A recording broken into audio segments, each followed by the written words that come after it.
primeira aula de História da semana de 1 a 5 de junho. Aula do dia 2 de junho. O objeto de conhecimento é a sociedade urbana mineira. Tá? Vamos conhecer as características dessa sociedade urbana.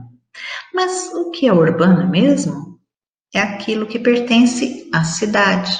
Vocês se lembram da diferença entre zona urbana e zona rural? A zona rural é sítio, fazenda, campo, e zona urbana, cidades. Se a gente pensar aqui em Jaú, né, a zona urbana, o que nós temos aqui na zona urbana do município de Jaú? Tem banco, tem lojas, tem shopping, tem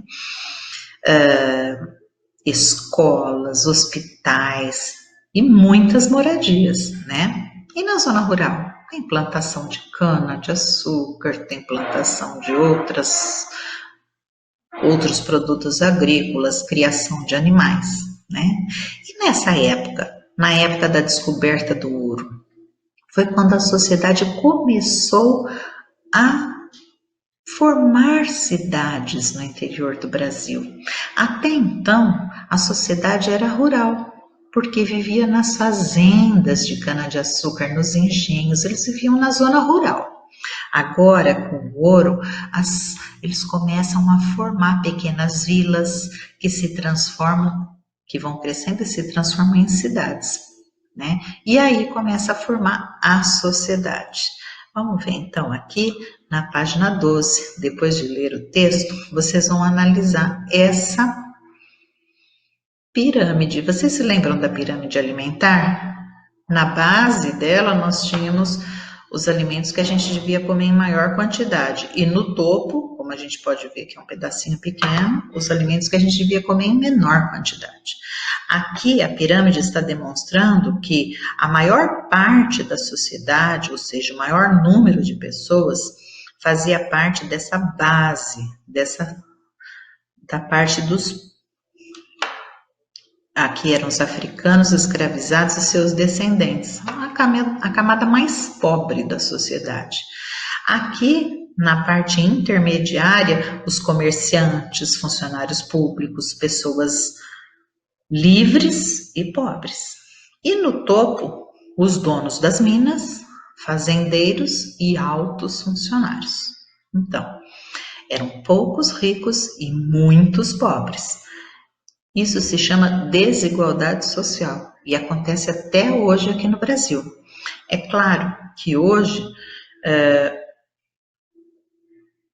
essa pirâmide ela ainda pode ser usada como para representar a nossa sociedade, mas as camadas é que são diferentes. Graças a Deus não existem mais escravos, né?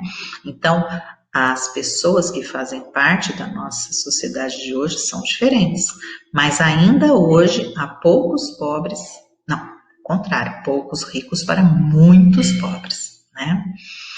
As pessoas não se misturavam, né? Os brancos não se misturavam com os negros, cada um tinha, por exemplo, a sua igreja, né?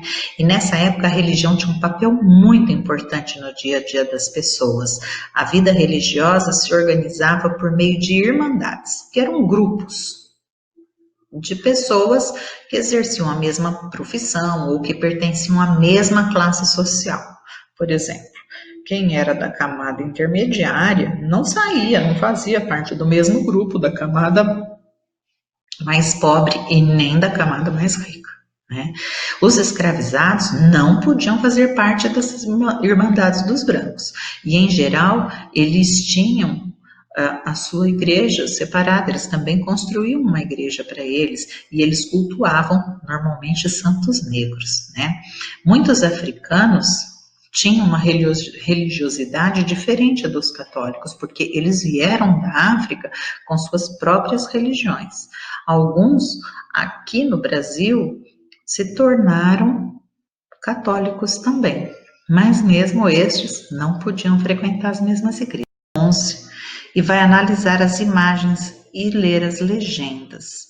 Responder às questões: que elementos permitem reconhecer as diferentes camadas sociais em cada uma das imagens abaixo? Ou seja, o que podemos dizer sobre elas após a leitura da página 10?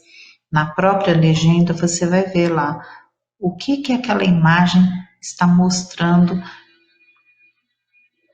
que diferencia as camadas sociais na época da descoberta do ouro.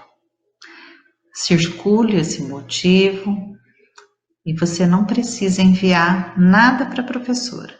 Nós vamos conversar sobre isso na live, combinado? Beijo e até mais.